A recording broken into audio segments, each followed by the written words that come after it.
What's up guys, Tobias here and welcome to, as you can tell by the title, we have an exclusive FIFA 14 interview with one of the head producers at EA who actually flew over to the Guildford offices all the way from Canada last week. So Calfreezy and myself were actually invited to the offices in Guildford on Friday. We did actually get to spend the whole day playing FIFA 14 as well as interview Marcel Kuhn, who, as I did just say, is one of the head producers at EA, and we got to ask him every single question that we could about what the new features are going to include in this year's FIFA 14 Ultimate Team. So that is what's going to be in this video. It is going to be in two parts due to the fact that it was extremely long and I didn't want to make one 20-minute video. I hope you do enjoy the interview. It is extremely interesting and we did ask some really interesting questions that I hope you guys do enjoy and do like the answers that are given by Marcel. So if you do enjoy this video, please do leave it a like. If we could smash over 2,000 likes for both of these parts, that would be absolutely awesome. And until the next video, I'll be speaking to you guys later. Take care. The first thing is Ultimate Team. One of the biggest things, the things I dislike about Ultimate Team is say I make a new team and I decide to use Royce in a 3-5-2 team, and then I also want to use Royce in a 4-2-3-1, and I like to swap between the two teams every other game. I like to just change it around, but obviously I pretty much exclusively play on full chemistry. Yep. One of the things I can't do, or I don't like to do, is have to buy formation cards every single time I want to, use a different team. So, is there any sort of thing around that, which is...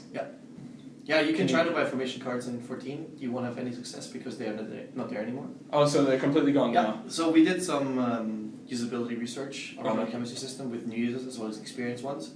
And the two things that came up as people don't understand it or don't like it was the gatekeeper of formation when you make new squads, as well as morale. People didn't enjoy the morale system. They felt it was arbitrary, didn't understand how it works.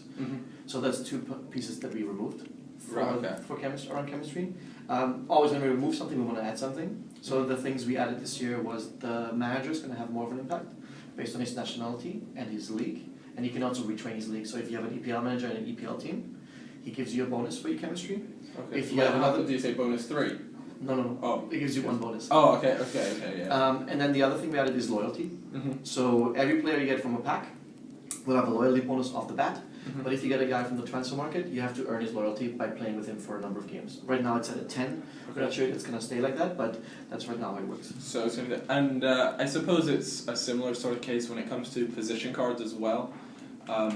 Like I said, if I want to play Royce in a striker, but a centre forward in a 4-2-3-1, is position cards still in, or have they been taken out as well? We don't want to completely take out the impact formation has onto the game. So the position cards remain essentially unchanged from last year. So you can play whatever formation you want, but you might get dinged a little bit based on a position not existing in a specific formation. Right. So there's not any sort of way that one player can essentially learn two positions so they can... so I can interchange them between striker and centre forward easily. No, that's one of the things that we read a lot in the forums, that people would like to do that, especially the more hardcore users. We don't have that for this year, but it's something that raises up and up in the priority. Okay, as we want to please you guys for sure. Yeah. Okay. Do you have?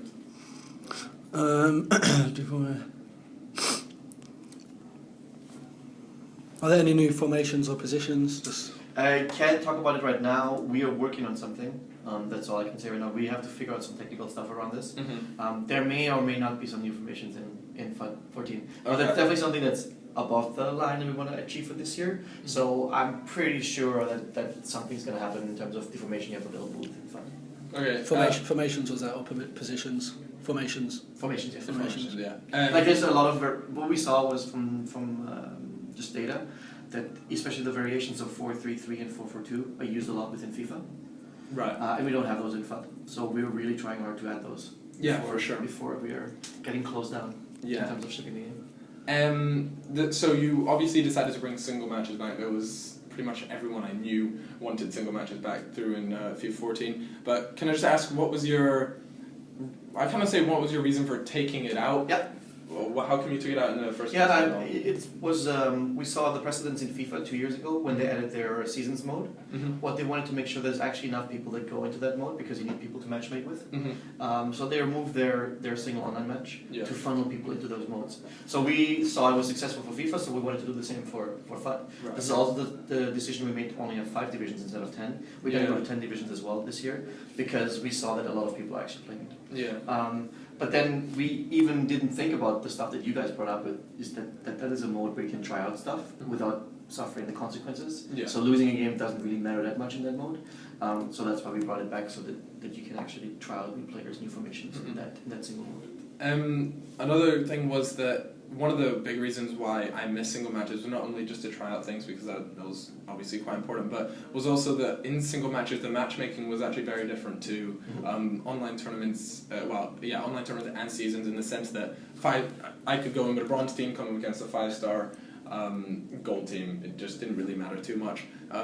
Is that going to be the same this year, or is it just is a single match? What I'm trying to say is, a single matchmaking going to be, if I play with a bronze team, am I going to be going up against a bronze team, or am I going to be coming up against a gold team? I would like to tell you matchmaking is black and white.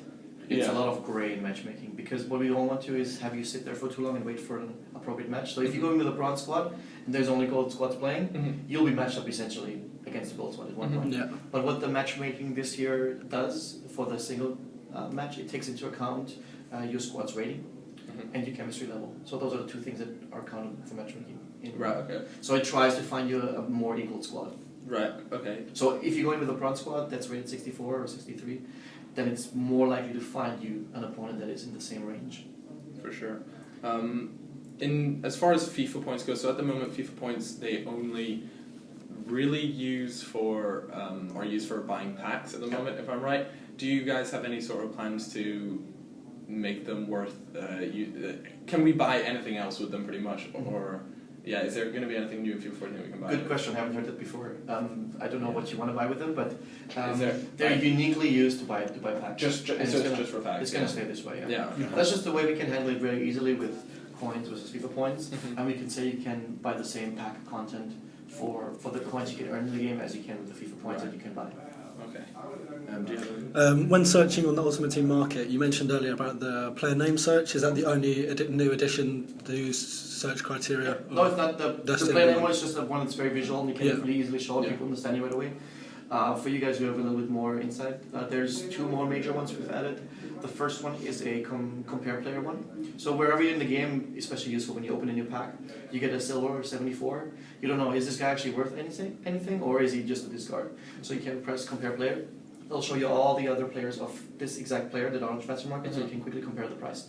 So we won't tell you exactly what he's worth, but we'll tell you what other users posted him for, so you can at least see quickly, oh, this guy's just a discard, or yeah, I can list him for 30,000 coins or something. Yeah. And then the other thing is, it was very cumbersome if you see a guy you want to replace in your squad, or if you have an empty slot in your squad, on the squad screen, back out, transfer market, search. So what we can do now from the squad screen directly, you can highlight any player and say search transfer market, and it will find you players in the same position and same information that are listed on the transfer market. And also you get a little compare widget where it tells you, if you were to purchase that player and put him in your squad, this is the impact you'd have on chemistry and overall rating of your team.